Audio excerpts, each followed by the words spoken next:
இயேசுவின் நாமத்தினாலே உங்களை யாரும் வாழ்த்துக்கிறேன். இந்த யூடியூப் சேனல் மூலமா பார்க்கிற நேயர்களுக்கும் நான் வாழ்த்து தெரிவித்துக் கொள்கிறேன்.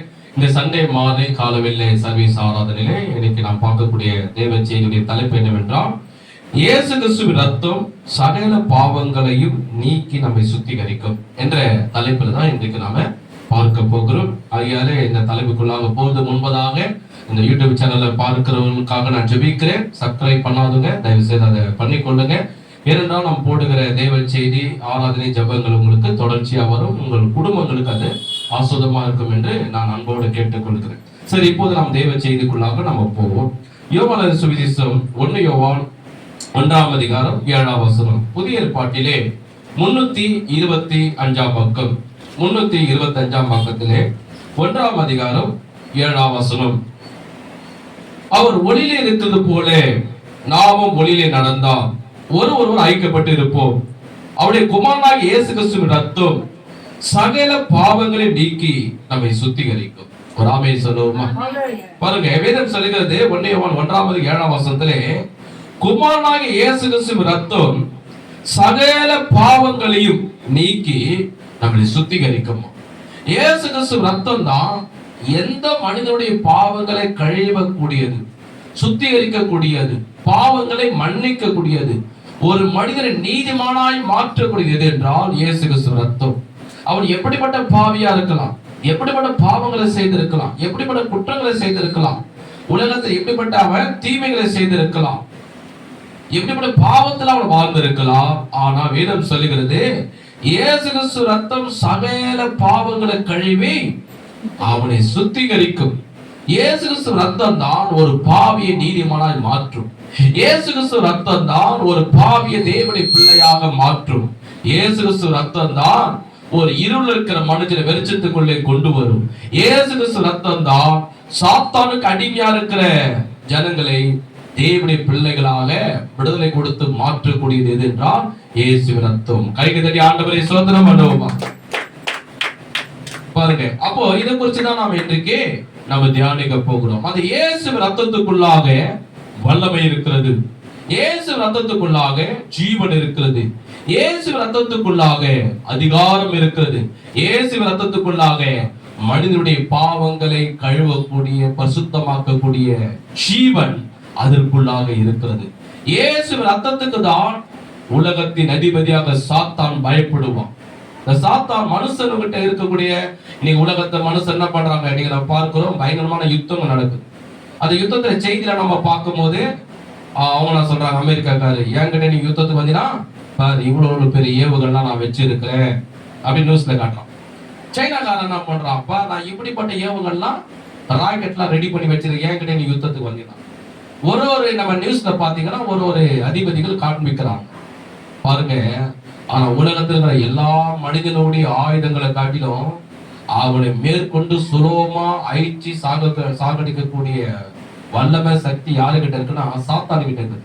மனுஷன் என்னதான் அவன் அழிவை யூஸ் பண்ணி ஆயுதங்களை உண்டாக்கினாலும் மனிதனை சுலபமா அழிக்கக்கூடிய சக்தி சாத்தான் பண்ணுவான், தந்திரம் அவன்கிட்ட இருக்கு.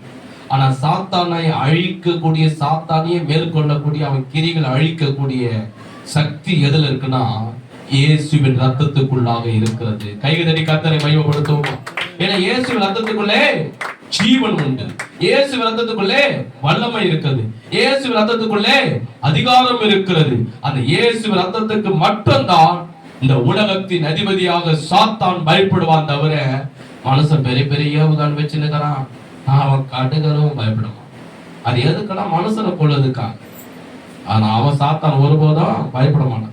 அவன் பயப்படக்கூடியது ஒன்னே ஒரு எதிர்ப்பு, ஆயுதத்துக்கு எதிர்க்கின்றான் இயேசு ரத்தத்துக்கு மட்டும்தான் அவன் பயப்படுவான்.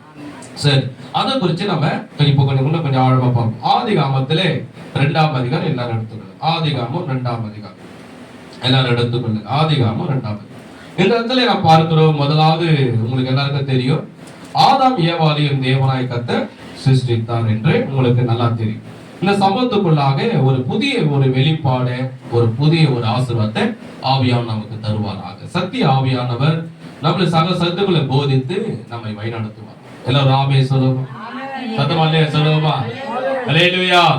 சரி, ஆதாம் ஏவாளை தேவன் சிருஷ்டிக்கிறார். இதுல ஒரு வெளிப்பாடு மறைப்பொருளை நான் பார்க்கும்போது ஆதிகாமம் 2ஆம் அதிகாரம் 25ஆம் வசனம். ஆதாமும் அவன் மனைவியும் ஆகிய இருவரும் நிர்வாணிகளாய் இருந்தும் வெட்கப்படாது இருந்தார்கள். மீண்டும் வாசிக்கிற ஆதிகாமம் 2:25. ஆதாமும் அவன் மனைவியும் ஆகிய இருவரும் நிர்வாணிகளாய் இருந்தும் வெட்கப்படாது இருந்தார்கள். நல்லா கவனிங்க. ஆதாம் ஏவாளை தேவன் சிருஷ்டித்தார், உங்களுக்கு எல்லாருக்கும் தெரியும். இது என்ன சொல்ல வரணும், ஒரு வெளிப்பாடு. நல்ல கவனமா கவனி, அப்பதான் அந்த வெளிப்பாடு கிடைக்கும். இவர் 2 பேரும் எப்படி இருக்கிறார் என்றால் நிர்வாணமா இருக்கிறார்கள். நிர்வாணமா இருந்து, ஆனா வேதத்துல சொல்லப்படுகிறது அவர் வெட்கப்படவே இல்லை. நல்லா கவனிங்க. நிர்வாணமா ஆன உடனே எல்லாருக்குள்ள என்ன வந்துடும்? வெட்கம் இல்லையா? ஒரு முறை பைக்ல ஓடினே பார்த்தேன். ஸ்கூல் பிள்ளைங்களாம் நடந்து வந்தான். ஸ்கூல் பிள்ளைங்களாம் நடந்து நான் பைக்ல அப்படி போயிருந்தேன். ஒரு ரோட்ல ஸ்கூல் பிள்ளைங்களாம் முடிச்சுட்டு போவாங்க இல்லையா? போகும்போது ஒரு மகளுடைய சால் வந்து திடீர்னு காதுல பறந்துச்சு. சால் மேல போடுவாங்க, துப்பட்டால் மகள் சால் பறந்து உடனே மகள் என்ன படிச்சோம், ஐயோ ஐயோ சால் பறந்து போச்சே, சால் பறந்து போச்சே, சால். அப்புறம் பக்கத்துல இருக்கிற மகள் என்ன பண்ணாங்க, அவங்கள சால் போட்டு இவங்கள சால் சால் தான் சுடிதார்லாம் போட்டு இருக்கிறான், அவ்வளவுதான். அப்போ ஒரு இது போனோடனே அவங்களுக்குள்ள என்ன வருது, உடனே என்ன சொல்ல வரனா ஒரு வெக்கம் வருது. அது கரெக்டு தான், தவறு இல்லை, அப்படி வரணும். அந்த வெக்கம் வருது இல்லையா? ஆனா இங்க வேதத்துல சொல்லப்படுகிறது ஆதாம ஏவாளும் நிர்வாணிகளா இருந்தும் வெட்கப்படாமல் அப்படின்னா இது உங்களுக்கு ஏன் வெக்கம் வரல? ஏன் கேள்வி. 2 பேரும் நிர்வாணிகள் இருந்தாலும் பைபிள் இருக்குது. ஆனா இவங்களுக்கு வெக்கம் இல்லைன்னு பைபிள போட்டுருக்கு. ஏன் வெக்கம் வரல? நம்ம எல்லாரும் ஆண்டவர்கள் தான் இருக்கிறோம், நம்மள ட்ரெஸ் போட்டுருக்கிறோமே. பாருங்க, ஏன் ஆனா அவங்களுக்குள்ள வெக்கம் வரலன்னா, இப்ப கவனிங்க. ஆவியானவர் கவனமா கடிச்ச வெளிப்பாடு கொடுப்பாரு, யூடியூப்ல பாக்குற உங்களுக்கு கொடுப்பாரு. பாத்தீங்கன்னா அவங்க நிர்வாணிகளா இருந்தோம் ஏக வெட்கப்படல அப்படின்னா வாசிக்காதீங்க. யோவான் சுவிசேஷம் 1 யோவான் இப்ப படிச்சல 1ஆம் அதிகாரம் 5ஆம் வசனத்தை பார்த்தோம் என்றால், தேவன் ஒளியாய் இருக்கிறார். தேவன் எப்படி இருக்கிறார்? ஒளியாய் இருக்கிறார். இப்ப நம்மளை படைத்த தேவன் பாத்தீங்கன்னா எல்லாவற்றையும் உண்டாக்கினவர் அவர்தான். ஆனா அவரை நம்மளால பார்க்க முடியல. நம்ம படைத்த தேவனை ஏன் நம்மளால பார்க்க முடியல? ஏன் அவர் ரூபத்தை நம்மளால பார்க்க முடியல? அவர் உருவத்தை நம்மளால ஏன் பார்க்க முடியல? அவருடைய முகத்தை நம்மளால ஏன் பார்க்க முடியுதுன்னா, வேதம் சொல்லுகிறது 1 யோவான் 1:5 வசனத்திலே தேவன் ஒளியா இருக்கிறார். அவருக்கு அவரை சுற்றி ஒரு பிரகாசமான ஒளி அவரை சுற்றி பிரகாசித்துக் கொண்டே இருக்கிறதுனாலே, ஒரு வஸ்திரம் என்ற ஒளியை அவர் அணிந்திருக்கிறதுனாலதான், அவருடைய மகிமை அவரை மூடி இருக்கிறதுனாலதான் அவரை நம்மளால பார்க்க முடியும். ஒரு உதாரணம் சொன்ன கவனி, நிமிந்து உட்காருங்க, முகத்தை. இப்போ நம்ம காலையில சூரியன் வந்துச்சு, உலகத்துக்கே சூரியன் வெளிச்சம் கொடுக்குது. நம்ம இங்க வந்து பார்க்கிறோம், நம்ம சூரியனை பார்க்கணும். சூரியனை பார்த்தா எப்படி தெரியுது? பிரகாசமா வெளிச்சமாகுது. அது உள்ள என்ன இருக்கு நம்மளுக்கு தெரியுதா? அது கீழே ஏதாவது இருக்கு தெரியுதா? இல்ல சூரியனுக்குள்ள நடுவுல ஏதாவது இருக்குது உங்களுக்கு தெரிஞ்சிருக்குதா? இப்ப நீங்க நைட்ல கூட நீங்க நிலாவை நம்ம சின்ன வயசுல பார்த்துருப்போம். அப்படி பார்த்தும் போது மொட்டை மாடியில பார்த்துடும் போது நிலாவுல ஏதோ ஒரு பெரிய மரம் தெரியுற மாரி இருக்குது அப்படின்வாங்க. அது உள்ள ஏதோ ஒரு உருவம் தெரியுற மாரி இருக்குதுன்னு எங்க பாட்டில என்ன சொல்லனா கதை ஒன்று சொல்றோம். நிலாவுல ஆயா வடை சுடுது, இங்க சுட முடியாம நிலாவுல போய் சுடுதணும். அப்ப நாங்க ஆயா அந்த நிலாவுல போய் யார் ஐயா வடை வாங்கி வருவோம் ஆயா கிட்ட இருக்க பாருங்க. அப்போ நம்ம சூரியனை பார்க்கும் போது அதற்குள்ள என்ன இருக்கு நம்மளால பார்க்க முடியுதா? முடியல. ஆனா ஒண்ணே ஒண்ணு தெரியுது, சூரியன் எப்படி இருக்குது? வெளிச்சமாகுது, பிரகாசமாகுது. நல்லா அதை பார்க்க முடியல. நிக்கிட்ட இங்க எவ்வளோ மில்லியன் கணக்கு தூரத்துல இருந்து, பூமிக்கு தாண்டி மில்லியன் கணக்கு தூரத்துல இருக்க சூரியனை இங்க இருந்து நீ பார்த்தீங்கன்னா அது பிரகாசமா தெரிது, தவிர அதற்குள்ள என்ன இருக்கிறது, அதுக்குள்ள என்ன பார்க்க பொருள் இருக்கிறது, இந்த உலகத்துல எந்த சயின்டிஸ்டாலும் கண்டுபிடிக்க முடியல. இந்த உலகத்துல ரொம்ப சயின்டிஸ்டால கண்டுபிடிக்கக்கூடிய யார் என்றால் அமெரிக்கால இருக்கக்கூடிய நாசா விஞ்ஞானி. அவர்களால கூட சூரியனுக்குள்ள என்ன இருக்குதுன்னு கண்டுபிடிக்க முடியாது. ஒரு பிரகாசம், ஒரு வெளிச்சம், ஒரு மகிமை, அவ்வளவுதான். அது உள்ள என்ன இருக்குன்னு கண்டுபிடிக்க முடியுதா? இன்ன வரைக்கும் எவ்வளவு விஞ்ஞானம் வளர்ந்துருச்சு, இன்னைக்கு இல்லாத விஞ்ஞானம் கிடையாது, எவ்வளவு வளர்ந்துருச்சு. ஆனா இன்னை வரைக்கும் சூரியனுக்குள்ள என்ன இருக்குது கண்டுபிடிக்க முடியுதா? முடியல. அந்த சூரியனே உண்டாக்கிற நம்முடைய தேவன் அவரு எவ்வளவு பிரகாசமா இருப்பாரு பாருங்க. கையை தட்டி கர்த்தரை மகிமைப்படுத்துவோமா? நல்லா சூரியனை உண்டாக்குற தேவன். அதனாலதான் வேதம் சொல்கிறது, தேவன் சூரியனை உண்டாக்குற தேவன் அவருடைய ரூபம் எப்படி, அவரை பார்க்காதபடிக்கு ஒரு வெளிச்சம் என்ன வஸ்திரத்தை அவர் அடைந்திருக்கிறார். பவுல கூட நீங்க பாத்தீங்கன்னா அப்போஸ்தலர் 9ஆம் அதிகாரத்துல பவுல சந்திப்பார். அவன் கப்பல்ல இருந்து அந்த மன்னித்துக் கொள்ளுங்க குதிரையில இருந்து கீழே விழும்போது 2 கண்ணும் போயிடுச்சு. பவுலுக்கு 2 கண்ணை ஏசப்பா வந்தவனே கத்தி எடுத்து கண்ணுல குத்துல, கண்ணை குருடாக்கல. அவருடைய மகிமையை, அவருடைய பிரகாசத்தை, அவருடைய வெளிச்சத்தை அவன் அந்த மாம்ச கண்களால பார்க்க முடியாம அவன் கண்ணு குருடாகிச்சு. நான் சொல்றது புரியுதுங்களா? சொல்லுவோமா? கைகளை சொல்லுவோமா? மாம்ச கண்களை பார்க்க முடியாம அவருடைய பிரகாசத்தை, அந்த வெளிச்சத்தை பார்க்க முடியாம கண்களை போடாச்சு. இஸ்ரவேல் ஜனங்கள் கூட ஆண்டவர் சொல்லுவார், ஜனங்களா சொல்லுவாங்க, நான் மலை மேல ஏறி போயிட்டு நான் ஆண்டவரோட பார்க்கிறேன், அவரோட பேசுறேன்னு வாங்க. அப்ப ஆண்டவர் என்ன சொல்ல தெரியுமா? மலை மேல ஏறி என் ஜனங்க வர வேண்டாம். ஏன் வரவ நான் சொல்லுவாருன்னா, என் மகிமைய பிரசன்னத்தை அவர்கள் பார்த்தார்களா உயிரோடு இருக்க மாட்டாங்க, அவங்க செத்து போயிடுவாங்க. அதனால மலை மேல ஏறி வர வேண்டாம், மலை கீழே இருக்கட்டும் சொல்வார். ஏன்னா அவருடைய மகிமை, அவருடைய பிரசன்னத்தை பார்த்து வாழக்கூடிய மனிதன் இந்த உலகத்தில் யாருமே கிடையாது. அவர் வெளிச்சமாகவே இருக்கு.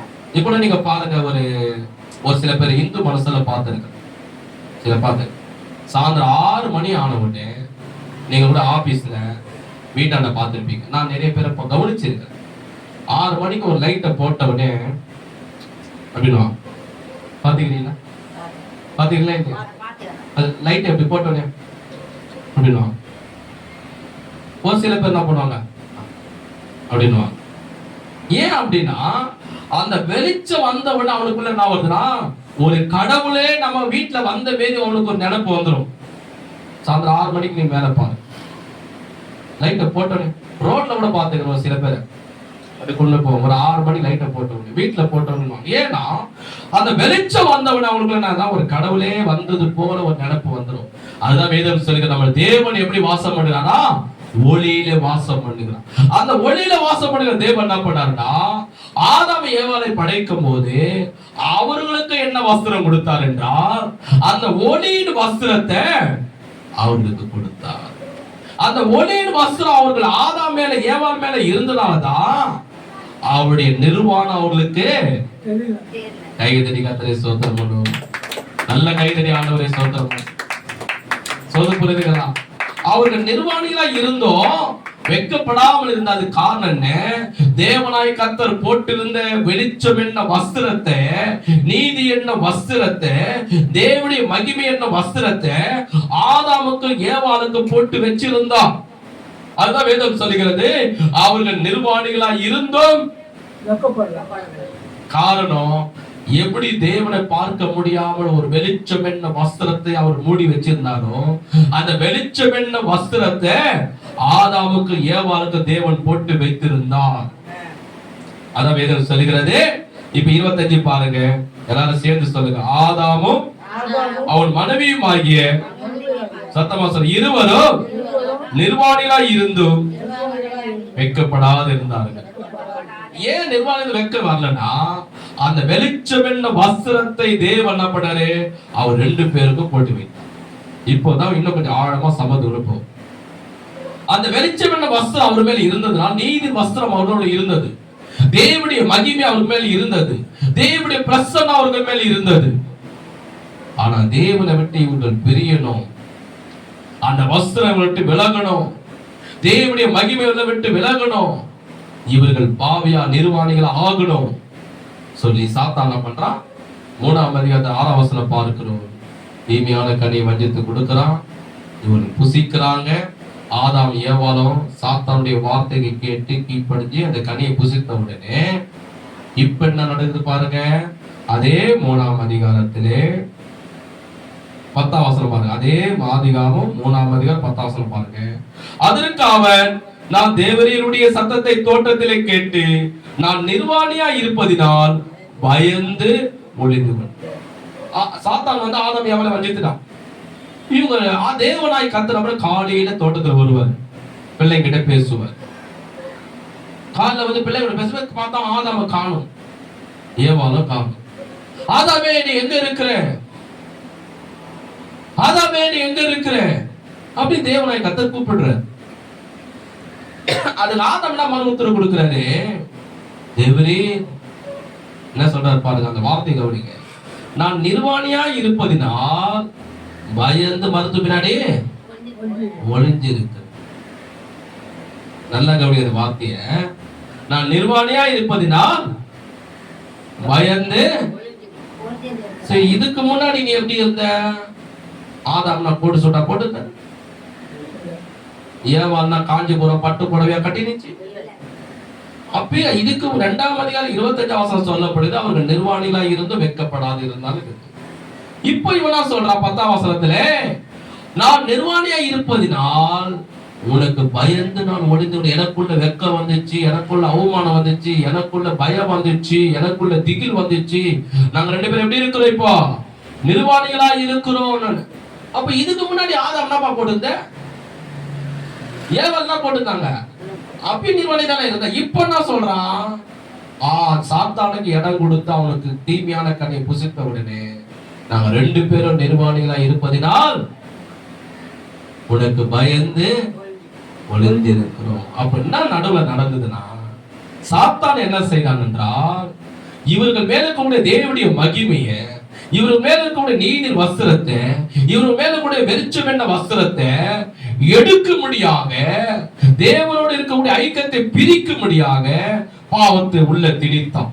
சாத்தான் மனிதனுக்குள்ள பாவத்தை திணிக்கிறது, அவனுக்குள்ள எண்ணத்தை கொடுக்கிறது, அவன் புத்திக்குள்ள எண்ணத்தை கொடுக்கிறது, அவன் வாழ்க்கையில நுழைவது, செல்போன் மூலியமா டிவி மூலியமா அவன் நுழைவது காரணம் என்றால், மனது மூலியமா அவன் எண்ணத்தை கொடுக்கிறது காரணம் என்றால், தேவனை விட்டு விசுவாசி பிரியணும், தேவனை விட்டு ஊழியக்காரர் பிரியணும், அந்த ஐக்கிய துண்டிக்கப்பட சொல்லி, அந்த வெளிச்சம் என்ன நீதி வஸ்திரம் அவனை விட்டு போகணும் சொல்லி, எப்படி சாத்தான் ஆதாம் ஏவாளை வஞ்சித்தானோ இன்னைக்கு அநேகருக்கு அதுதான் செய்யும்.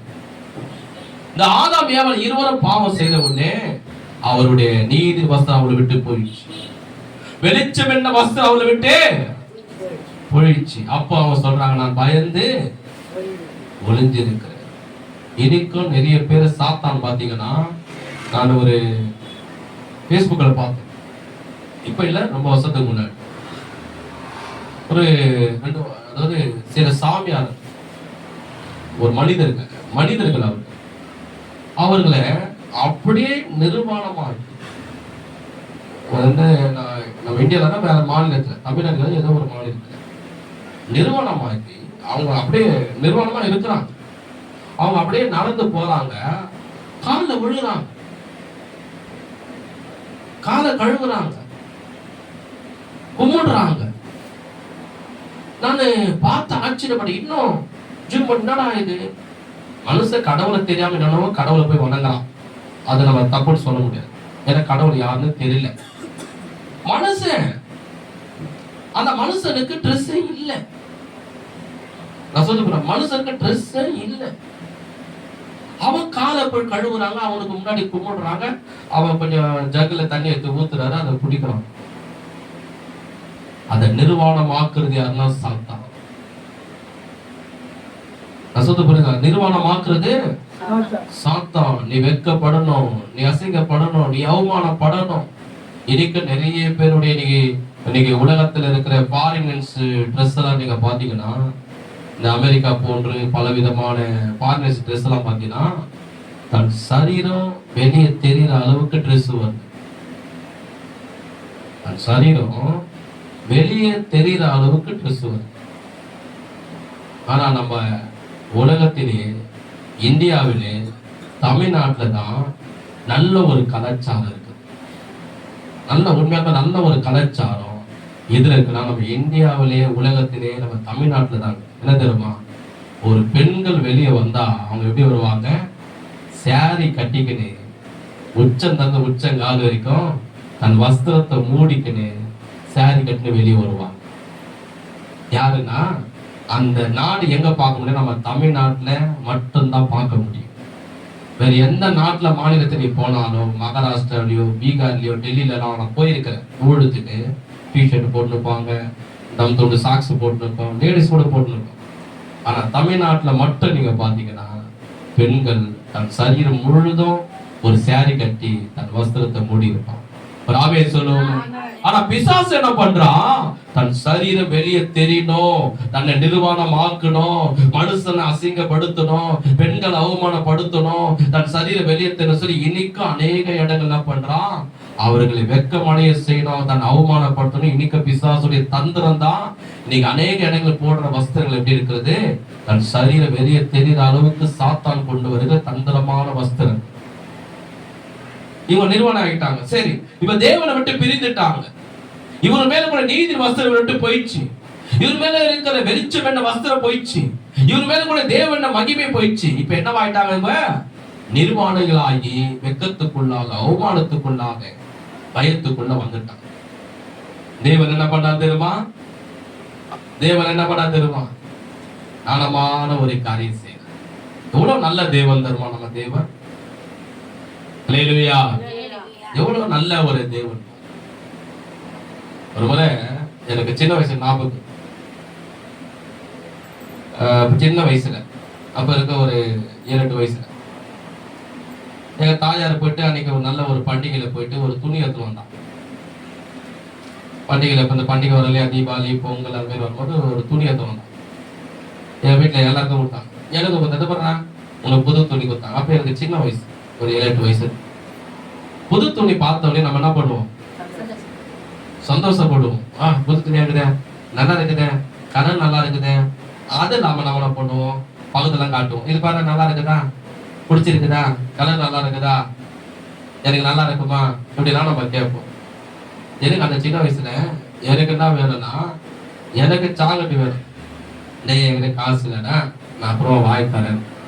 நான் பண்ணேன், எனக்கு முதல்ல நீ வாங்கி கொடு, இல்லைன்னா இந்த ட்ரெஸ்ஸை வேணாம், எதுவும் வேணாம் சொல்லி தீக்கிரம் போட்டு வர கோவத்தில் எடுத்துன்னு போயிட்டு தறியில போட்டு மண்ணில் போட்டேன். என் தாயார் என்ன பண்ணாங்க? தர்மடி, ஏண்டா காசே இல்லாம கஷ்டப்பட்டு போய் துணி எடுத்துன்னு வந்து உங்களுக்கு கொடுத்தா சாக்லேட் வாங்கி கொடுக்குறது சொல்லியா நீ மண்ணில் போட்டு பெருத்தி பெருத்தி எடுக்கிறேன், இது உன்ன நான் பெருத்தி பெருத்தி எடுக்கிறேன்னு சொல்லி என்ன பெருத்தி பெருத்தி எடுத்தாங்க. அப்ப எனக்கு 7-8 வயசு இருக்கும். அப்ப நல்லா கவனிங்க, தேவன் ஒரு மிகப்பெரிய ஒரு நீதி வஸ்திரத்தை ஆதாம் ஏவாளுக்கு கொடுத்தாரு. மிகப்பெரிய மகிமை என்ன வஸ்திரத்தை அவருக்கு கொடுத்தாரு. மிகப்பெரிய நீதி என்ன வஸ்திரத்தை ஆதாம் ஏவாளுக்கு கொடுத்தாரு. ஆனா சாத்தானுக்கு இவளுக்கு இடம் கொடுத்து அந்த நீதி வஸ்திரத்தை இழந்துட்டாங்க. அந்த மகிமை என்ன வஸ்திரத்தை இழந்துட்டாங்க. ஒளி என்ன வஸ்திரத்தை இழந்துட்டாங்க. தேவன் என்ன பண்ணிருக்கலாம்? கோபப்பட்டு இருக்கலாம்.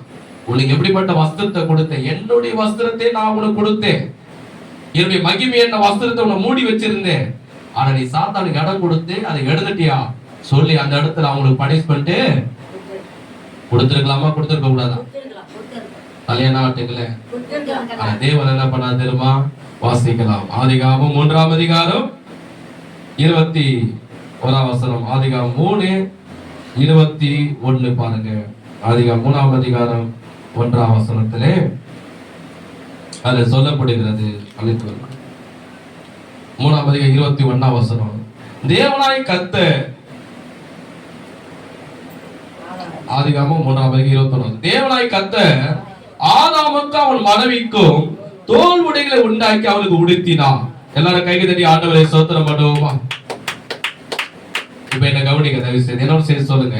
தேவனாய் கர்த்தர் ஆதாமுக்கு அவன் மனைவிக்கும் தோல் உடைகளை உண்டாக்கி, சத்தமா சொல்லு, தோல் உடைகளை உண்டாக்கி அவளுக்கு உடுத்தினார்.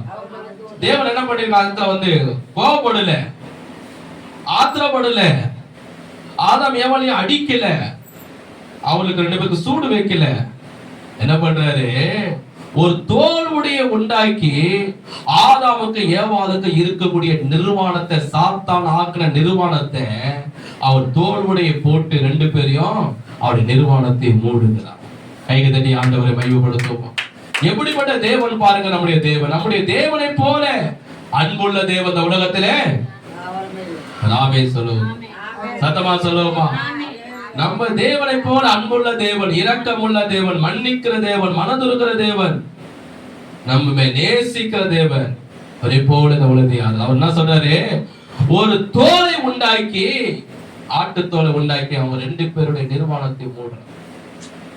அப்ப அந்த ஒரு ஆட்டுத்தோலை அவர் எடுத்து இவங்க 2 பேரும் உடுத்துறாருன்னா அங்க என்ன நடந்திருக்கு தெரியுமா? அங்க ஒரு ஆடு அடிக்கப்பட்டு இருக்கு. ஒரு முறை நான் ஊழுத்து போயிட்டு பெருமிட்டு வையா வந்தேன். அப்போ எனக்கு ஊழத்துல சில ஷூ செருப்புலாம் வாங்கணும்னு ஆசை. பெருமிட்டு வையா வரும்போது நான் உள்ள போயிட்டோன்னே அங்க என்ன பண்ணுவாங்க, லெதர்ல தான் செருப்பு இருக்கும், ஷூ இருக்கும், பேக் இருக்கும். பெருமிட்ல உள்ள போயிட்டு நான் கேட்டேன், ஐயா அந்த லெதர்ல இருக்கிற செருப்பு கொடுங்க, லைஃப் லாங் நல்லா இருக்கும். அப்ப அங்க எல்லாத்தையும் பார்த்து பாருங்க, எல்லாம் பேகு, ஹேண்ட் பேகு, செருப்பு, ஷூ எல்லாம் எப்படி இருக்குன்னா லெதர்ல இருக்குது. நான் கேட்டேன், இதெல்லாம் எவ்வளவு ரேட் அதிகமா சொன்னாங்க. ஏங்க இதே ரேட்டு மார்க்கெட்ல போயிட்டு வாங்கினா, லெதர்ல வாங்கினா ரேட் கம்மி. நாங்க இது போய் ஒரு 200 ரூபாய் ரேட்டை போயிட்டு 500 ரூபான்னு சொல்றீங்க. இந்த பேக் எவ்வளவுன்னு கேட்டா 1000 ரூபாய். இந்த பேக் போய் 1000 ரூபாய், சாதாரணமா போயிட்டு கவர்ல துணி பேக் வாங்கினா 500 ரூபாய், இதை போய் 1000 ரூபாய். அப்படி இல்ல சார், இதெல்லாம் தோலால செய்யப்பட்ட பேகு, அதனால இது காஸ்ட்லியா தான். தோல்ல செய்தீங்களா? தோல் என்ன தோல் சார் அப்படின்னு கேட்டேன். அப்ப அவர் சொன்னாரு, ஒரு ஆடை அடிச்சு அது தோலை உரிச்சு அந்த ஆட்டு தோல்ல இருந்து எடுத்து இந்த ஹேண்ட் பேகு, இந்த செருப்பு எல்லாத்தையும் நாங்க செய்தோம். அப்படி என்ன சார் சொல்றீங்க? உண்மையா? ஆமா, நாங்க ஆட்டை அடிச்சு அதை கொன்று அதை தோலை உரிச்சு கொடுக்கு. இந்த சத்து கூட அப்படியே அந்த மேல மனுஷ போட்டு கொடுக்குது. இது கூட இருக்குது, இது கூட அப்படியே. ஆமா, ஆட்டு தோலினால் செய்யப்பட்ட கோட்டு. அப்பதான் ஆண்டவர் நினைப்பூட்டாரு, ஆதாம் ஏவாள் இருவரும் நிர்வாணிகளா இருக்கும் போது இந்த ஏதேன் தோட்டத்துல தேவனாய் கர்த்தர் என்ன பண்றாரு, ஒரு ஆட்டை பலி செலுத்தி அந்த ஆட்டுடைய தோலை எடுத்து ஆதாமுக்கு ஏவாளுடைய நிர்வாணத்தை கர்த்தர் மூடினார். கைக்கு தட்டி உற்சாகமா கர்த்தரை ஸ்தோத்திரம் பண்ணுவோம். நல்ல கைக்கு தட்டி ஆண்டவரை ஸ்தோத்திரம் பண்ணுவோம். அவர் நிர்வாணத்தை கர்த்தர் என்ன பண்ண, ஒரு ஆட்டு தோலினால மூடினார். அவர் அவமானத்தை ஒரு ஆட்டு தோலினால் மூடினார். அவர் நிர்வாணத்தை ஒரு ஆட்டு தோலினால் மூடினார். நம் தேவனாய் கர்த்தர் எவ்வளவு ஒரு அன்பு உள்ள தேவன் பாருங்க. அவரை போல அன்புள்ள தேவன் யாரும். சரி, அந்த ஆட்டு தோலை மூடின உடனே அவர் நிர்வாணம் மூடப்படும். அந்த ஆடு யார் சொல்லுங்க பார்க்கலாம். அந்த ஆடு யார்? அந்த ஏதேன் தோட்டத்தில் அடிக்கப்பட்ட அந்த ஆடு யார்? ஏன் தேவனாய் கர்த்தர் அந்த ஆட்டு தோலை மட்டும் எடுத்து உடுத்தினார்? ஏதேன் தோட்டத்தில் எவ்வளவு மிருகங்கள் இருக்குது இல்லையா? சிங்கம், புலி, எவ்வளோ அநேக யானைகள், நிறைய மிருகங்கள் இருக்குது இல்லையா? ஒட்டகம், எவ்வளவு மிருகங்கள் இருக்குது. ஆனா ஆட்டு தோலை மட்டும் எடுத்து ஏன் தேவனாய் கர்த்தர் 2 பேருடைய நிர்வாணத்தை மூடினார்? தேவனுடைய ஆட்டுக்குடி தான். அந்த ஆட்டை எடுத்துதான் அவர் மூடினாரு. ஏன் அந்த ஆட்டை மட்டும் எடுத்து அவர் உடுத்தினால் காரணம் என்ன? அந்த ஆடு எதற்கு அடையாளமா இருக்கிறது என்று பார்த்தா, ஆதிகாமம் 21ஆம் அதிகாரம் எடுத்து 22ஆம் அதிகாரம், ஆதிகாமம் 22ஆம் அதிகாரம் பழைய ஏற்பாட்டிலே, பழைய ஏற்பாடு 23ஆம் பக்கம் 22ஆம் அதிகாரம் பாருங்க. அந்த ஆடு யார்? அந்த ஆடு யாருக்கு சமமா இருக்கிறது? அநேக ஏதேன் தோட்டத்துல மிருகங்கள் இருந்தும், பலவிதமான மிருகங்கள், லட்சக்கணக்கான மிருகங்கள் இருந்தும், ஏன் தேவனாய் கர்த்தர் ஆட்டுடைய தோலை மட்டும் எடுத்தார்? அந்த ஆடு யார்? ஏன் இந்த ஆட்டுடைய தோலை மட்டும் எடுத்து ஆதாம் ஏவாளுடைய நிர்வாணத்தை கர்த்தர் மூடினார்? ஆதிகாமம் 22ஆம் அதிகாரம் 1ஆம் வசனம். இந்த காரியங்கள் நடந்த பின்பு தேவன் ஆபிரகாமை சோதித்தார். எப்படினே, அவர் அவனை நோக்கி ஆபிரகாமே என்றார். அவன் இதோ அடியன் என்றான். அப்போது அவர், உன் புத்திரன் என்றும் உன் ஏக சுதன் என்றும் உன் குமாரனாகிய ஈசாக்கை நீ இப்போது அழைத்து கொண்டு மோரியா தேசத்துக்கு போய் அங்கே நான் உனக்கு குறிக்கும் மலைகள் ஒன்றில் மேல் அவனை தகன பலியிடு என்றான். இப்ப என் முகத்தை பாருங்க, அதை கவனமா வைத்துக் கொள்ளுங்க. இன்னும் கொஞ்சம் படிக்க போறோம், இப்ப கவனிங்க. இது என்னன்னா, தேவனாய் கர்த்தர் ஆதாமை மனிதர்கள் ஆபிரகாமை சோதிக்கும்படியாக என்ன பண்றாரு, ஆபிரகாம் கேட்கிறாரு. பைபிள் இருக்கு, சோதிக்க முடியாது. ஆபிரகாமுக்கு 100 வயசுல ஒரு மகன் பிறந்த, அவன் பேர் ஈசாக். 100 வயசுல பிறந்த மகன் எவ்வளவு செல்லமா பார்ப்பான். என்கிட்ட எவ்வளவு தாய்மார் சொல்லுவாங்க, ஐயா 40 வயசுல பிறந்தாங்க அந்த மகன், எனக்கு ரொம்ப செல்ல பொண்ணு, எவ்வளோ கடவுளை தேடணும் கிடைக்கல, எவ்வளோ ஹாஸ்பிட்டல் போன கிடைக்கல, அதுக்கப்புறம் ஆண்டவர் கொடுத்தாரியா சொல்லி அந்த ஒரு பிள்ளை மேல ரொம்ப உயிரே வச்சிருப்பான். நீங்க கூட பார்த்திருப்பீங்க. ஆபிரகாமுக்கு 100 வயசுல அந்த மகன் பிறந்தாருன்னா எவ்வளவு பாசம் வச்சிருந்திருப்பாரு, எவ்வளவு அன்பு வச்சிருப்பாரு, எவ்வளவு பணம் பொருள் வேலையாட்கள் இருந்து ஒரே ஒரு மகன் இவர் பிறந்திருக்கிறான்னா எவ்வளவு பாசம் வச்சு எவ்வளவு அன்பு வச்சிருந்திருப்பாரு பாருங்க. யாருக்கும் கூட திருமணம் ஆகி முதல் பிள்ளை பிறந்துச்சுன்னா முதல் பிள்ளை மேல ரொம்ப பாசம் வைப்பாங்க. அதுக்கப்புறம் பிறகு பிறகு பிறகு கொஞ்சம் பாசம் பறிஞ்சிடும் எல்லாருக்கும்.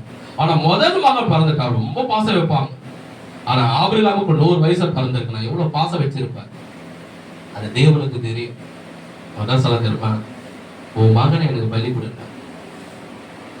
நம்ம தேவன் பிள்ளைகளை பலி கேட்கிற தேவன் இல்லை, பிள்ளைகளை வாழ வைக்கிற தேவன். ராமே சொல்லுவோமா? அவனை சோதித்து பார்க்கிறாரு. உனக்குள்ளே நீ மகனை அதிகமா நேசிக்கிற, என்ன நீ அதிகமா நேசிக்கிறியா, மகன் மேல அதிக அன்பு வச்சிருக்க, என் மேல அதிக அன்பு வச்சிருக்கிறானே, அதை சோதிக்கிறதுக்காக கேட்கிறாரு. உன் மகனை எனக்கு பலி கொடுப்பாங்க. ஆபிரகாம் என்ன சொல்லுவான், யார் மேல பாசம் வச்சிருக்கான்னு பார்க்கலாம் அப்படின்னு கேட்க. அப்ப ஆபிரகாம் என்ன படிக்கலாம், ஆண்டவரே உங்க அநியாயமா தெரியலையா, நானே 75 வயசுல இருந்து நானே உனக்கு உன் வார்த்தை கீழ்ப்படுத்தி ஊரை விட்டு இங்க காலதேசம் வந்தேன். 25 வருஷம் நான் காத்திருந்தேன். 100 வயசாக 25 வருஷம் நான் காத்துல எனக்கு ஒரு பிள்ளை கொடுத்து, எவ்வளவு அவமானம் நின்ற, எவ்வளவு பேர் என்னை கேள்வி கேட்டாங்க. என்ன ஆண்டவர் நம்பி வந்தவங்களுக்கு ஒரு பிள்ளை கொடுக்கல, ஆண்டவர் நம்பி வந்தவங்களுக்கு ஒரு பிள்ளை, எவ்வளவு அவமானத்தெல்லாம் நான் தாங்கிக்கிட்டு வந்தேன். எனக்கு பிள்ளையை கொடுப்பான்னு நன்றி சொல்லே வந்தேன். எனக்கு சாராளுக்கு பிறந்த ஒரே மகன், அதுவும் 100 வயசு. எனக்கு எப்போ மரணம் வரும் தெரியாது. இந்த மகனை போய் பலி கெடுக்கிறீங்க. ஆடை கேளு கொடுக்குறேன், மாட்டை கேளு கொடுக்குறேன், எதை வேணா கேளு கொடுக்குறேன்னு இல்லையா சொல்லி நம்ம சொல்லக்கூடாதா, எதை வேணா கொடுக்குறேன். சரி என்ன கூட நீ எடுத்துக்கோ, எனக்கு வயசாயிடுச்சு, 100 வயசு கல்யாணம் ஆயிட்டேன், என் மகன் இனிமேல் தான் வாழ போறான், இனிமேல் அவனுக்கு கல்யாணம் காய்ச்சி குட்டி குழந்தைலாம் பார்க்க போறேன். எதுவும் சொல்ல என்ன சொல்லிக்கலாம், ஆண்டவரே என் மனைவிக்கு தெரிஞ்சிச்சுன்னு வச்சுக்கோ, ஏற்கனவே அது வாய் சும்மா இருக்காது, சாப்பிடும் போது உட்காரும் போது எழுந்துக்கும் போது வாய் சும்மா இருக்க மாட்டேங்குது. இன்னும் பிறந்த பிள்ளைய ஆண்டவர் கேட்கிறாரு, நான் போயிட்டு மோரியா மலையில பலி கொடுத்துட்டு வரேன்னு சொன்ன வச்சுக்கா, ஏயா ஒழுங்கா கடைக்கு போயிட்டு எனக்கு ஒரு பொருளே நீ வாங்கிட்டு வர மாட்டேன், எனக்கு பிறந்த பிள்ளைய வர 10 மாசம் நான் சுமந்து கஷ்டப்பட்டு எடுத்த பிள்ளைய போய் நீ ஆண்டவர் பலி கொடுத்துட்டு வர போறியா, முதல்ல உன்னை டைவர்ஸ் அப்படின்னு சொல்றான் ஆண்டவர். சொல்லாம சொல்லிருக்க மாட்டான், நம்மள தானே சொல்லியிருப்போம் இல்லையா. அது நான் கூட சுமக்கலாம், மனைவி தான் 10 மாசம் சுமந்தது, நான் பரவாயில்ல ஏத்துக்கிறான், என் மனைவி வரை ஏத்துக்க மாட்டேன், ஏற்கனவே வாய் சும்மா இருக்காது. உனக்கு இதை வர சொன்னா அவன் கட்டி போற சோறு கூட நிம்மதியா தூங்குது கூட, அவன் நைட் எல்லாம் எனக்கு திட்டுதான் மொழியா ஆண்டவர் அப்படிங்களா, ஒண்ணுமே சொல்லல, ஒரு வார்த்தையை சொல்ல. என்ன பண்றாரு பாருங்க, 3ஆம் வசனம், ஆதிகாமம் 22 3ஆம் வசனத்தை பாருங்க, பைபிளை பாருங்க. ஆபிரகாம் 3ஆம் வசனம், ஆபிரகாம் அதிகாலை எழுந்து தன் கழுதை மேல் சேனை கட்டி தன் வேலைக்கான 2 பேரை தன் குமாரன் ஈசாக்கை கூட்டிக் கொண்டு தகன மலைக்கு கட்டைகளை பிறந்து கொண்டு தேவன் தனக்கு குறித்த இடத்திற்கு புறப்பட்டு போனான். 4ஆம் வசனம் கவனிங்க. 3ஆம் நாளில் ஆபிரகாம் தன் கண்களை ஏறெடுத்து பார்த்து தூரத்தில் அந்த இடத்தை கண்டான். அப்போது ஆபிரகாம் தன் வேலைக்காரனை நோக்கி, நீங்கள் கழுதையை நிறுத்தி இங்கே காத்திருங்க, நானும் பிள்ளையாண்டனும் அவிடம் மட்டும் போய் தொழுது கொண்டு உங்களிடத்திலே திரும்பி வருவோம் என்றான். ஆபிரகாம் தகன பலிக்கு கட்டைகளையும் எடுத்துக்கொண்டு குமாரன் ஈசாக்கின் மேல் வைத்து தன் கையிலே நெருப்பையும் கத்தி எடுத்துக் கொண்டான். இருவரும் கூடி போனார்கள். அப்போது ஈசாக்கு தன் தகன பலியான ஆபிரகாமை நோக்கி, என் தகப்பனே இதோ, அதற்கு அவன், மகனே இதோ இருக்கிறேன் என்றான். அப்போது அவன், இதோ நெருப்பும் கட்டியும் இருக்கிற தகன பலிக்கு ஆட்டுக்குட்டி எங்கே என்றான். அதற்கு ஆபிரகாம், என் மகனே, தேவன் தமக்கு தகன பலிக்கான ஆட்டுக்குட்டியை பார்த்துக் கொள்வார் என்றார். அப்புறம் இருவரும் கூடி போனார்கள். தேவன் அவனுக்கு சொல்லியிருந்த இடத்திற்கு வந்தார்கள். அங்கே ஆபிரகாம் ஒரு பலிபீடத்தை உண்டாக்கி கட்டைகள் அடுக்கி தன் குமாரனாய் ஈசாக்கை கட்டி அந்த பலிபீடத்தின் மேல் அடுக்கி கட்டைகள் மேல் அவனை கடத்தினான். 10ஆம் வசனம் கவனிங்க. பின்பு ஆபிரகாம் தன் குமாரனை வெட்டும்படிக்கு, நல்லா கவனிங்க, பின்பு ஆபிரகாம் தன் குமாரனை வெட்டும்படி தன் கையை நீட்டி கத்தி எடுத்தார். இவர் எங்க அந்த மோரியா, தேவன் சொன்னாரு மோரியா மலை மேல கொண்டு போய் மகனை பலியிடுனார். அந்த மோரியா மலைக்கு போகணும்னா எத்தனை நாள் பிரயாணம்? நான் பைபிளை இவ்வளவு படிச்ச பாத்தீங்களா? 3 நாள் பிரயாணம். 3 நாள் 36 ஹவர், 3 நாள் பிரயாணம். அவர் போகும்போது ஏதாவது யோசனை பண்ணிக்கலாம்ல, ஐயோ மகன் 100 வயசுல பிறக்கிறான், செத்துட்டு எனக்கு கிடைப்பானவங்க கிடைக்க மாட்டாங்க, எனக்கு அப்புறம் என் பணம் பொருள் சொத்து பெரிய ஐஸ்வர்யவான். இந்த ஆபிரகாமுடைய ஆசீர்வாதம் அந்த பூமியே தாங்கலையாம். எதிர்க்க பாரு எவ்வளவு பிளாட் கட்டி இருக்கிறான், பூமி தாங்குது. ஆபிரகாம் ஆசீர்வாதம் யார் தான் பூமியே தாங்கலையும், அந்த அளவு ஆசீர்வாதம், அந்த அளவு வேலையா இருக்கு. யோசனை பண்ணிக்கலாம், நம்ம பிள்ளைய பலி கொடுத்துட்டா, நமக்கு வயசாயிடுச்சு, செத்துற பிற்பாடு யார் என் மனைவியை பாப்பா, யாரு இந்த ஆடு மாடு இதெல்லாம் பாப்பான்னு கொஞ்சம் கூட யோசிக்கல. ஆண்டவரத்துல கொஞ்சம் கூட கேள்வி கேட்கல. ஆண்டவரத்துல, ஆண்டவரே எனக்கு இன்னொரு பிள்ளைய கொடு, அந்த பிள்ளைய பலி கொடுத்துறேன், இந்த பிள்ளைய நான் வச்சுக்கிறேன், கேட்கல. 3 நாள் போய்கிட்டே இருக்கிறாரு. எப்படிப்பட்ட அன்பு பாருங்க ஆபிரகாமுக்கு தேவன் மேல. போய்கிட்டே இருக்கிறார். மோரியா மலை வந்துச்சு.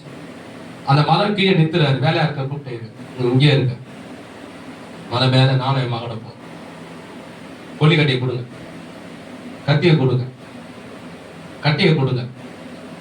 என்ன பண்ணிட்டாரு? கட்டியை தூக்கி கட்டை வச்சிருக்க. இப்ப இந்த மரண நேரத்தில் பாருங்க, இந்த இந்து சாவுல பார்த்தீங்கன்னா அந்த கட்டைகளை அடைக்கிட்டு தான் மேல சரீரத்தை அடக்குவாங்க. இந்துஸுடைய மரணத்தை பார்த்து கட்டியை எடுத்து ஈசாக்கு தலைமையில வச்சிட்டாரு.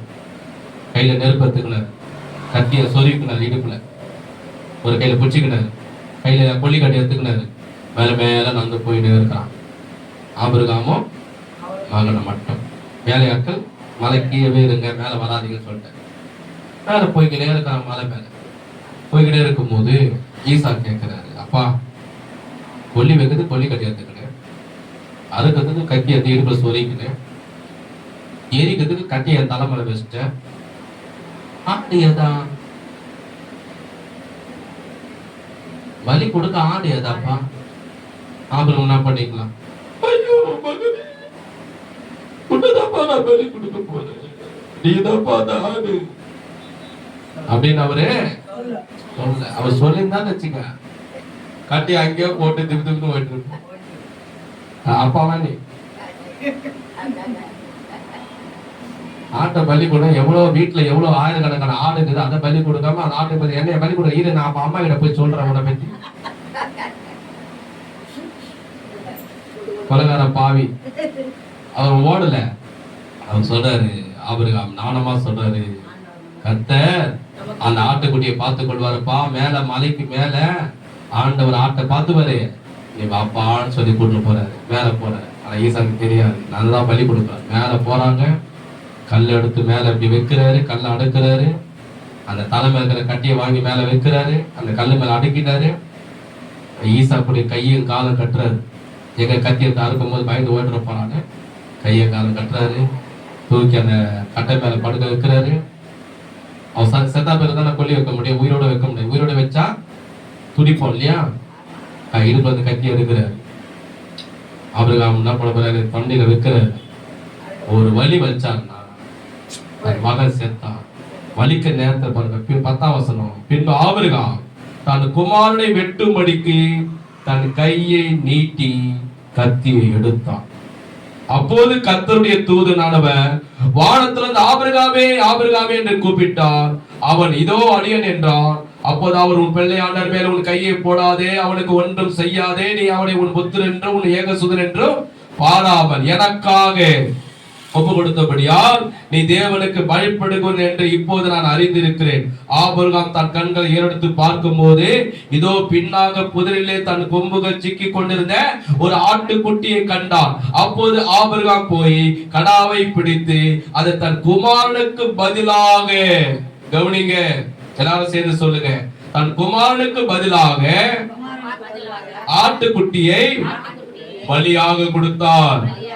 போது ஆபிரகாம் அந்த இடத்திற்கு யெகோவா ஈரே என்று பெயரிட்டான். அதனாலே கர்த்தருடைய பர்வத்தில் பார்த்து கொள்ளப்படும் என்று இந்நாள் வரைக்கும் சொல்லப்பட்டு வருகிறது. மலை மேல போயிட்டு கவனிங்க, கத்தி ஆபிரகாம் எடுக்கிறாரு, ஈசாக்குடைய தொண்டையில வைக்கிறாரு. வலிச்சிட்டாருன்னா அவர் இறந்துருவாரு. அதுக்கப்புறம் கொல்லிய வைக்கலாம் பாக்குறாரு.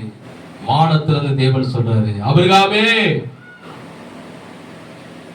ஆபிரகாமே உன் பிள்ளையான மேல் கைய போடாதே, அவனை சாகடிக்காத. நீ தேவனுக்கு பயப்படுகிறவன், என் வார்த்தைக்கு நீ கீழ்ப்படுகிறவன், பிள்ளையை காட்டில நீ அதிகமா என்ன நேசிக்க கூடியவன், பிள்ளையை காட்டில அதிகமா என் மேல அன்பு வச்சவன் சொல்லி தேவன் அங்க விலக பண்றாரு. கையை தட்டி கர்த்தரை ஸ்தோத்திரம் பண்ணுவோமா? இன்னைக்கு அதுதான் ஆண்டவர் உங்களுக்கு சொல்றாரு.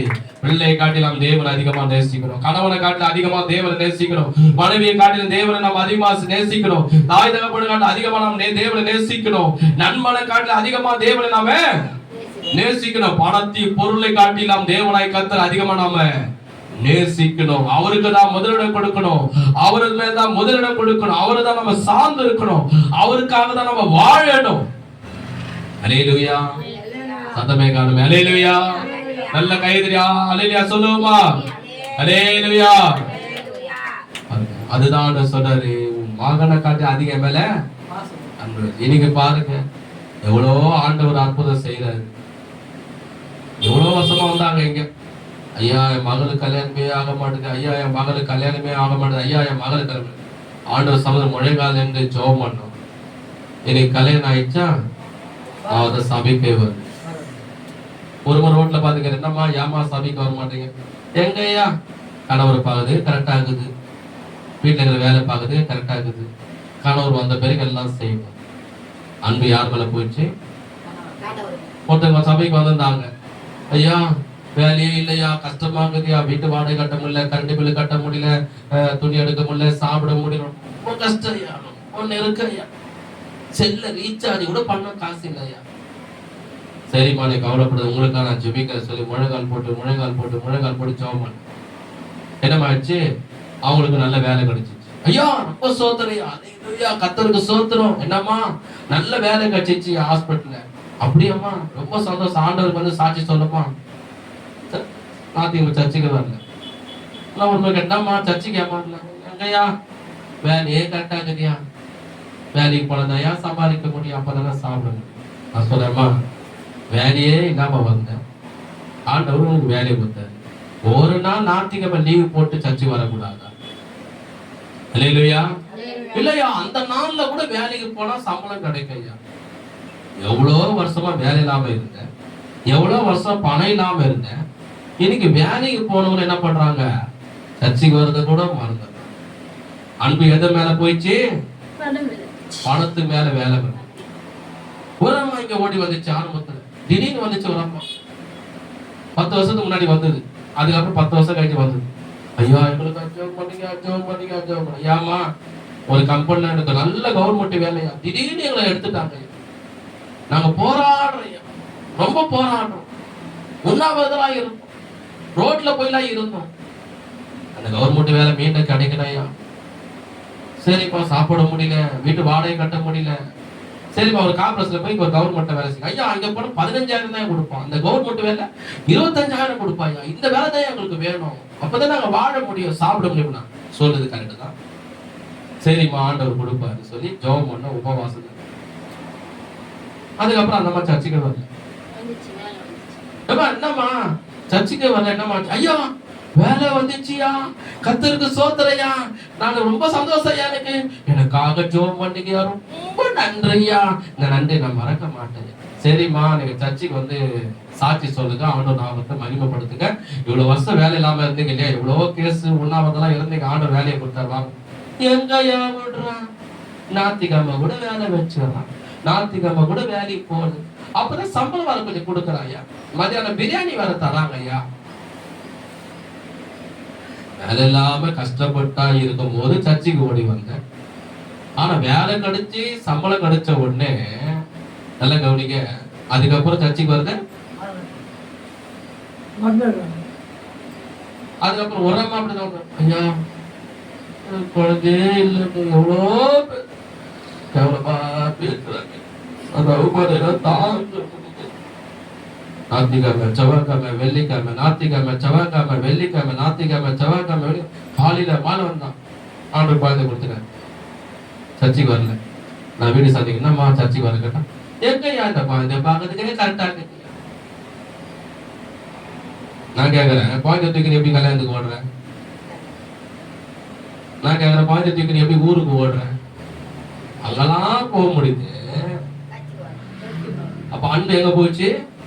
அதுதான் ஆண்டவர் கேட்கிறாரு, உன் மகன் மேல நீ பாசம் வச்சுக்கிற, என் மேல நீ பாசம் வச்சுக்கிற, உன் மகனை நீ நேசிக்கிறியா, என்ன நீ நேசிக்கிற சோதிச்சு பாக்குறாரு. பார்த்தா ஆபிரகாம் என்ன பண்ணாரு, சொன்னார், ஆண்டவரே என் மகனை காட்டில உண்மையை நான் அன்பு வைத்திருக்கிறேன், என் மகனை காட்டில அதிக பாசம் உண்மையில வைத்திருக்கிறேன், என் மகன் எனக்கு முக்கியம் இல்ல, நீதான் எனக்கு முக்கியம் சொல்லி அந்த பலி கொடுத்தாம இருக்க. அதுக்கப்புறம் நீங்க பைபிளை படிச்சு பார்த்தா தெரியும், ஆண்டவர் சொல்றாரு, வானத்தின் நட்சத்திரம் போல பூமியின் மணலை போல பூமியிலே உன்னை போல ஒருவன் ஆஸ்வதிக்கப்பட முடியாது சொல்லி, வானத்து நட்சத்திரம் பூமி மணலை போல கர்த்தர் ஆஸ்வதிக்கிறான். நான் உன்னை ஆஸ்வதிக்கவே ஆஸ்வதித்து உன்னை பெருகவே பெருக பண்ண சொன்னாரு. இஸ்ரவேல் நாட்டுல பிறந்தவர், எங்கேயோ வளர்ந்தவர், எப்பயோ மரித்தவர், இன்னைக்கு அவர் பேரை பத்தி பேசி அவர் பேரை பெருமைப்படுத்துறோம் என்றால் அது காரணம் தேவன். அவர் பிள்ளையை காட்டில ஆண்டவரை நேசித்தான். பணத்தை காட்டில ஆண்டவரை நேசிக்கணும், பொருளை காட்டில ஆண்டவரை நேசிக்கணும், குடும்பத்தை காட்டில ஆண்டவரை நேசிக்கணும், வேலையை காட்டில ஆண்டவரை, அந்த வேலையை கொடுத்த தேவனுக்கு தான் முதலிடம் கொடுக்கணும். மனுஷன் என்ன பண்றான், பணம் கிடைச்சவனே, பொருள் கிடைச்சவனே, வீடு கிடைச்சவனே, கல்யாணம் ஆனவனே, குழந்தை பிறந்தவனே ஆண்டவரே மறந்துடுறான். எவ்வளவு ஒரு துக்கம் எனக்கு இருக்குது, எனக்கே இருக்குன்னா அவருக்கு எவ்வளவு இருக்கும் சொல்லுங்க. அப்போ நல்லா கவனிங்க, இந்த இடத்துல ஆண்டவர் என்ன பண்றாரு, அந்த இடத்துல சரி நல்லா கவனிங்க, மலை உச்சியில ஒரு ஆடு இருக்குது பாருங்க. இதோ பின்னாக புதரிலே தன் கொம்புகள் சிக்கி கொண்டிருந்த ஒரு ஆட்டு கடாவை கண்டான். இந்த மலை உச்சியில ஒரு செடிக்குள்ள ஒரு ஆடு மாட்டி இருக்குது. எப்படி ஆடு அங்க போச்சு? எந்த மெய்ப்பை கொண்டு போனா? எப்பவுமே நீங்க கிராமத்துல பார்த்திருப்பீங்க, நான் பார்த்திருக்கிறேன், ஆடு மேய்க்கிறவன் எங்க மேய்ப்பான்? மலை மேல கொண்டு போய் மேய்ப்பானா, வயல்வெளியில மேய்ப்பானா? செடி கொடி மரத்தான் மேய்ப்பான். மலை மேல மேல வா, மேல வா, மலை மேல யாரா கொண்டு போவானா? அப்படின்னா யோசிப்பான், ஐயோ இந்த ஆடுகளே ஏற்கனவே தறியிலேயே ஒழுங்கா இருக்காது, இப்படி போனா இப்படி போயிடும், இப்படி போனா இப்படி போயிடும். மலை மேல போகும்போது ஏதாவது வழுக்கி விழுந்துச்சுன்னா கையும் காலம் உடைஞ்சிரும், திடீர்னு செத்துரும். மலை மேல கொண்டு போய் எந்த மேய்ப்பனாவது மேய்ப்பானா? படிக்க தெரியாதவன் கூட போய் கொண்டு போய் மேய்க்க மாட்டான். கடவுள் அறிவு கொடுத்திருக்கிறார் இல்லையா? ஆனா மலை உச்சியில ஒரு ஆடு இருக்குது. அந்த ஆட்டை கொண்டு வந்து வச்சது யார்? கரெக்டா அந்த மலை மேல அந்த ஆடு இருக்குது. வேதம் சொல்லுகிறது, ஆண்டவர் தான் என்ன பண்ணாரு, ஒரு ஆட்டை அந்த இடத்துல வைக்கிறார். வேதம் சொல்லுகிறது, அதை தன் குமாரனுக்கு பதிலாக தகன பலிட்டா. என்ன செய்ய சொல்லுங்க, அந்த ஆட்டை தன் குமாரனுக்கு பதிலாக ஆபிரகாம் பலியிட்டார். நல்ல கைதடி ஆண்டவரை சோதனம் பண்ணுங்க. நல்ல நானும் அர்த்தம் இருக்குது, நல்ல கவனிங்க. ஆபிரகாம் வயதானவர், அவருக்கு பிறந்தவர் ஒரே ஒரு மகன், வாக்குத்தத்தத்தின் பிரகாரம் பிறந்த மகன் யாருன்னா ஈசாக்கு. அந்த ஒரு மகனை அங்க பலி கொடுக்கணும். ஆனா அதுக்கு பதிலாக அங்க ஆடு பலியாக்கப்படுகிறது. ஆண்டவர் அந்த மோரியா அந்த மலியில என்ன சொல்றாருன்னா, ஆபிரகாமே நீ உன் குமாரனை எப்படி பலி கொடுக்க வந்தியோ, உன் குமாரனை பலி கொடுக்கிறதுக்காக மட்டுமல்ல, முழு உலகத்துக்கு அவர் சொல்றாரு, என்னுடைய ஒரே பேரான குமாரனாக இயேசு கிறிஸ்துவை இந்த உலகத்தில் இருக்கிற எல்லாருடைய பாவங்களையும் அக்கிரமங்களையும் சாபங்களையும் தரித்திரங்களையும் வியாதிகளும் சுமந்து தீர்க்கும்படியாக இந்த ஆடு எப்படி பலியாக்கப்படுகிறதோ, என் குமாரன் இந்த உலகத்தில் இருக்கிற எல்லா பாவங்களுக்காக சாபங்களுக்காக தரித்திரங்களுக்காக வியாதிக்காக மரண தண்டனைக்காக சாபங்களுக்காக சிலுவையிலே அவர் கொல்கதா மலையிலே மரிப்பார். ரத்தம் சிந்துவார், தன் ஜீவனை கொடுப்பார், அவர் ஒரு நாள் மரிப்பார் என்று ஆபிரகாமுக்கு அங்கே தன்னுடைய காட்டை சுவிசேஷமாக தேவனாய் கர்த்தர் ஆபிரகாமுக்கு வெளிப்படுத்துகிறார். உன் குமாரன் அல்ல, என் குமாரன் இயேசு கிறிஸ்துவே சிலுவையிலே ஒரு நாள் மரிப்பார் என்று ஆட்டை அந்த இடத்துல பலியாக கொடுக்கிறார். கைதடி கர்த்தரை மகிமைப்படுத்துவோம். அதுக்குதான் யோவான் சாணகன் என்ன சொன்னா தெரியுமா? சரி, அந்த ஆடு யார்? அந்த ஆடு யார்? அதை பார்க்கலாமா? யோவான் சுவிசேஷம் 1ஆம் அதிகாரம். அந்த ஆட்டுக்குட்டி யார்? அந்த மலையிலே பலியாக்கப்பட்ட அந்த ஆடு, ஏதேன் தோட்டத்திலே பலியாக்கப்பட்ட அந்த ஆடு, மோரியா மலையிலே ஈசாக்குக்கு பதிலாக பலியாக்கப்பட்ட அந்த ஆடு, அது யார் சொல்லி நம்ம பார்க்கலாமா? யோவான் சுவிசேஷம் 1ஆம் அதிகாரம் 29ஆம் வசனத்திலே யோவான் சாணகன் அவர்தான் நீதிமான். அவர் வந்து அநேகருக்கு ஞானஸ்நானம் கொடுத்தவர், அநேகருக்கு ஞானஸ்நானம் கொடுத்தவர், அநேகருக்கு போதித்தவர். 1 யோவான் 1ஆம் அதிகாரத்திலே 29ஆம் வசனத்திலே பார்த்தீங்கன்னா, மறுநாளிலே யோவான் 125ஆம் பக்கம், மறுநாளில் யோவான் இயேசுவை தன்னிடத்தில் வர கண்டு, இதோ உலகத்தின் பாவங்களை சுமந்து தீர்க்கிற தேவ ஆட்டுக்குட்டி. ஆமென் சொல்லுவோம். அல்லேலூயா சொல்லுவோமா? யோவான் சாணகன் எல்லாருக்கும் ஞானஸ்நானம் கொடுக்கிறாரு, பிரமாணங்களை போதிக்கிறாரு. எல்லாரும் வந்து கேட்கிறாங்க, நீ நல்ல பிரமாணத்தை போதிக்கிற, எங்களுக்கு ஞானஸ்நானம் கொடுக்கிற, உன் பிரசங்கத்துக்கு நிறைய பேர் ரட்சிக்கப்படுறாங்க. நீ யார்? நீ மேசியாவா? இல்ல. நீ தீர்க்கதரிசியா? இல்ல. நீ யார் அப்போ? நீ எலியாவா? இல்ல. நீ மோசேவா? இல்ல. நீ தேவனுடைய குமாரனா? இல்ல. அப்ப நீ யார்? நீ வந்து எங்களுக்கு ஞானஸ்நானம் கொடுக்கிற, தேவனை குறித்து பிரசங்கம் பண்ற, நீ யார் அப்போ? கேட்ட உடனே அவர் சொல்றாரு, அவர் பேசி நிற்கும் போதே ஏசப்பா கடந்து வர்றாரு. யோர்தான் நதியிலே ஞானஸ்நானம் எடுக்க அப்போ சொல்ற, இதோ இயேசு கிறிஸ்துவை பார்த்து சொல்றா, உலகத்தின் பாவங்களை சுமந்து தீர்க்கிற தேவ ஆட்டுக்குட்டி இந்த இயேசுதான் யார் என்றார். பழைய ஏற்பாடுல ஏதேன் தோட்டத்தில் ஆதாம் ஏவாளுக்காக அடிக்கப்பட்ட ஆட்டுக்குட்டி இந்த இயேசு கிறிஸ்து. மோரியா மலையிலே ஈசாக்குக்கு பதிலாக பலியாக்கப்பட்டது இந்த ஆட்டுக்குட்டி இந்த இயேசு கிறிஸ்து. இஸ்ரவேல் ஜனங்களுக்கு வருஷத்துல ஒரு முறை ஆசாரியன் ஒரு ஆட்டுக்குட்டியை பலி செலுத்தி இஸ்ரவேல் ஜனங்களுக்காக பாவ மன்னிப்பு கொடுத்தான். அந்த ஆட்டுக்குட்டி இந்த இயேசு கிறிஸ்து. இந்த இயேசு கிறிஸ்து இஸ்ரவேலுக்கு மட்டுமல்ல, கிறிஸ்துவர்களுக்கு மட்டுமல்ல, முழு உலகத்துடைய பாவங்களையும் அக்கிரமங்களையும் சாபங்களையும் தரித்திரங்களையும் வியாதியை சுமந்து தீர்க்கிற தேவ ஆட்டுக்குட்டி இந்த இயேசு கிறிஸ்து சொல்லி யோவான் சாணகன் இயேசுவை பார்த்து சொன்னான். கையை தட்டி கர்த்தரை ஸ்தோத்திரம் பண்ணுவோம். எல்லாருடைய பாவங்களை சுமந்து தீர்க்கிற தேவன். ஒரு முறை ஹாஸ்பிட்டல்ல ஜெபம் பண்ண போயிருக்கும் போது அந்த இடத்துல இவங்க ரொம்ப சீரியஸா இருந்தாங்க. ஒரு அம்மா மூச்சு பேச்சு இல்லை. டாக்டர் என்ன சொன்னாங்க கேட்டாங்க. கணவர் சொன்னாரு, மணியுடைய உடம்புல சுத்தமா ரத்தம் இல்லை. சரி, நீங்க கொடுக்க தானே உயிர் பழக்கத்துக்கு. ஐயா கேட்டாங்க, நான் ஒரு பாட்டில் கொடுத்தேன், இன்னும் உயிர் பழக்கல. சரி, இன்னும் பண்ணி கேட்டாங்க, நான் 2 பாட்டில் கொடுத்தேன். இன்னும் தேவைப்படுது, அப்பதான் உயிர் பழப்பாங்க, அணுக்கள் எல்லாம் கம்மியா இருக்குதுன்னாங்க. எல்லாத்தையும் கொடுத்தா ஏன் உயிர் போயிடையா? சரி, மத்தவங்களை கேட்டு பார்த்தேன். மத்தவங்களை கேட்டா 1 2 கொடுப்பாங்க, எல்லாத்தையும் கொடுத்துருவாங்களா? யோசனை பண்ணிப்பாங்க. ஏதோ ஒரு உயிர் பழக்கிறான்னா, ஏதோ இன்னைக்கு நிறைய பேர் செய்ய மாட்டாங்க. ரத்த தானம், உயிர் தானம், அது நல்ல விஷயம். நிறைய பேர் போய் செய்ய மாட்டாங்க. யாராவது செய்தாலும் என்ன பண்ணுவாங்க, 1 பாட்டில் ரத்தம் இல்லைன்னா 2 பாட்டில் கொடுப்பாங்க. உடம்புல எல்லா ரத்தத்தையும் ஊத்துவாங்களா?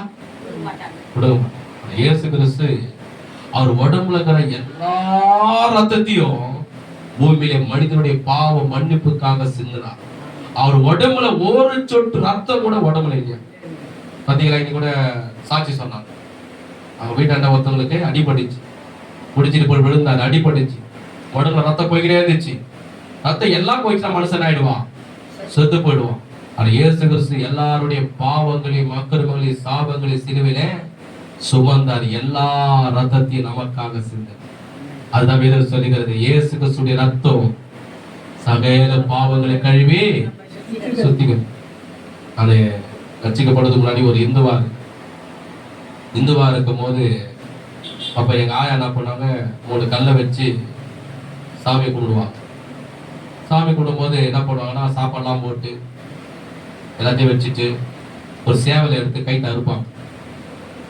நான் கண்ணால சின்ன வயசுல அப்ப பார்த்துட்டு இருப்பேன். அப்ப எனக்கு 10-12 வயசு இருக்கும். எல்லாம் நாங்கெல்லாம் நின்று சுத்தி எங்க சொந்தக்காரங்க எல்லாம் மாமா மாமி சித்தா எல்லாம் சுத்தி இருப்போம். அந்த நாள்ல எல்லாரையும் வர சொல்லுவான் எங்க ஆயா. அந்த போய் கைட்டு அறுத்துருவோம். துடிக்கும், ரத்தம் ஊற்றும். அதை அறுத்து அதை வச்சு அதை என்ன பண்ண ரத்தத்தை கொஞ்சம் எடுத்து வச்சுப்பாங்க. அதெல்லாம் ஆக்கி சாப்பாடுலாம் போட்டு எல்லாரும் கையில உண்டை வண்டியா கொடுப்பாங்க. அப்ப ஆயா என்ன கேட்டா, ஆயா சாமிக்கு இதெல்லாம் பண்ணேன் அப்ப சின்ன வயசுல பண்ண, சரி இந்த கோய் எதுக்கு அறுத்த? பாவம் அது துடிக்குதாயா, உன் கையை அறுத்தா நீ சும்மா இருப்பியா? ஆயா நான் சொல்லி திருச்சி அட தூங்க பையன் உங்களை கேட்டாம இதான் நான் ஒண்ணு சொல்றேன். அந்த கோய் பாவம் அது கத்துது துடிக்குது பாவல ஆயா அப்படின்னு. அப்புறம் ஆயா என்ன படிச்சு, இல்லடா நம்ம சாமிக்கு நமக்கு நம்ம சொந்தம் பந்தம் எல்லாருக்கும் பாவம் பண்ணி போயிருந்தா இந்த கோய் அறுத்தா அந்த ரத்தம் வந்தாதான், ரத்தம் சிந்தனாதான் நம்ம எல்லாருடைய பாவம் சாபம் வியாதி எல்லாம் மன்னிக்கப்படும். அதனால தாண்டா அப்படிலாம் பேசக்கூடாது. அப்படிலாம் பேசினா சாமி உன் கண்ணை குத்திடும். ஐயோ நான் பேச மாட்டேன் ஐயா இனிமேல் அப்படின்னு. அப்போ அவனுடைய மனசுடைய குணம் என்னன்னா, அந்த கோயுடைய ரத்தம் தான் நம்ம பாவ மன்னிப்பு பெறணும்னு நினைக்கிறான். நான் ரொம்ப வருஷத்துக்கு முன்னாடி தாசமங்கல வீடு இருந்தேன். அது இருக்க ஒரு 10 வருஷத்துக்கு முன்னாடி தாசமங்கல வீடு இருந்தேன். 2 வருஷம் இருந்தேன். அங்கே ஒரு முஸ்லீம் மக்கள் ஃபுல்லா, அந்த ஏரியா முழுதும் முஸ்லீம் மக்கள். அந்த அம்மா என்னுடைய ஹவுஸ் ஓனர் அம்மா ஃபாத்திமா அம்மா. அங்கே யாரும் கிறிஸ்துவனுக்கு இந்துவுக்கு வீடு விட மாட்டாங்க. ஆனா அவனுடைய கண்கள் தயவு கிடைச்சி எனக்கு வீடு கிடைச்சது. நான் இருந்தேன். ரம்ஜான் பண்டிகை வந்துச்சு, பக்ரீத் பண்டிகை, ரம்ஜான் பண்டிகை வந்துச்சு. எல்லாரும் வீட்டு வாசல் என்ன பண்ண ஒரு ஆடை வந்து கட்டி வச்சிருந்தாங்க. அது மேல கொஞ்சம் கலர்லாம் போட்டு கட்டி வச்சிருந்தாங்க. அந்த பண்டிகை வந்தவொடனே எல்லாரும் ஆட்டை பலி செலுத்தி எல்லாரும் வீட்லயும் ஆட்டுக்கறி ஏழைகளுக்கு கொடுத்தாங்க. இவங்க சாப்பிட்டாங்க. நான் அந்த அம்மா அப்பா கேட்டேன், அம்மா நான் கேட்கறது தப்பா எனக்கு தெரியாது, நான் கேட்கிறேன், எதுக்கு உங்களுடைய பண்டிகையில ஆட்டை பலி செலுத்தி நீங்களாம் கொண்டாடுறீங்கன்னு கேட்டேன். ஏன்னா ஒரு முறை செய்ய ஏதோ ஒரு அர்த்தம் தெரியல. அப்போ அவர் சொன்னாங்க, இல்ல இந்த ஆட்டை பலி செலுத்தினாதான் எங்களுக்கு பாவம் மன்னிப்பு. நான் சொன்னேன், ஒரு கோயுடைய ரத்தமோ மனுஷனுடைய பாவங்களை மன்னிக்காது, ஒரு ஆட்டுடைய ரத்தமோ மனுஷனுடைய பாவங்களை மன்னிக்காது. சிலுவில சிந்தின இயேசு கிறிஸ்து ரத்தம் தான் எல்லா மனிதனுடைய பாவங்களை மன்னிக்க கூடியது. அத யோவான் சானங்கள் 1:7 சொன்னார், இயேசு கிறிஸ்து ரத்தம் நம்முடைய சகல பாவங்களை கழுவி சுத்திகரிக்கும். இனி கூட நம்ம திருவந்து எடுக்கிறோம். இந்த திருவந்து ஏன் நம்ம எடுக்கிறோம்? ஏன் தேவன் அதை அனுசரிக்க சொன்னாரு? ஏன் அதை எடுக்கணும்னு சொன்னார் தெரியுமா? நம்ம பிள்ளைங்களுக்கு அது தெரியாது. அந்த பிள்ளைகளுக்கு நம்ம சொல்லணும், 2000 வருஷத்துக்கு முன்னாடி இயேசு கிறிஸ்து நமக்காக அந்த பூமியில வந்து நமக்காக வாழ்ந்து நம்முடைய பாவங்களையும் அக்கிரமங்களையும் சாபங்களையும் ரத்த சிந்து மரித்தான், 3ஆம் நாள் உயிர்த்தெழுந்தான். அதை நினைவு கூறும் மட்டும்தான் இன்னைக்கு இயேசுவோட சரீரத்தை ரத்தத்தையும் நம்ம பானம் பண்ணுகிறோம் என்று நம்முடைய பிள்ளைகளுக்கு நம்ம சொல்லணும். ராமே சொல்லுவோம். தேவனாய் கர்த்தர் தாமே உங்களை ஆசீர்வதிப்பாராக. அத வேதம் சொல்லுகிறது, இயேசு கிறிஸ்து ரத்தம் சகல பாவங்களை கழுவி நம்மளை சுத்திகரிக்கும். அல்லேலூயா.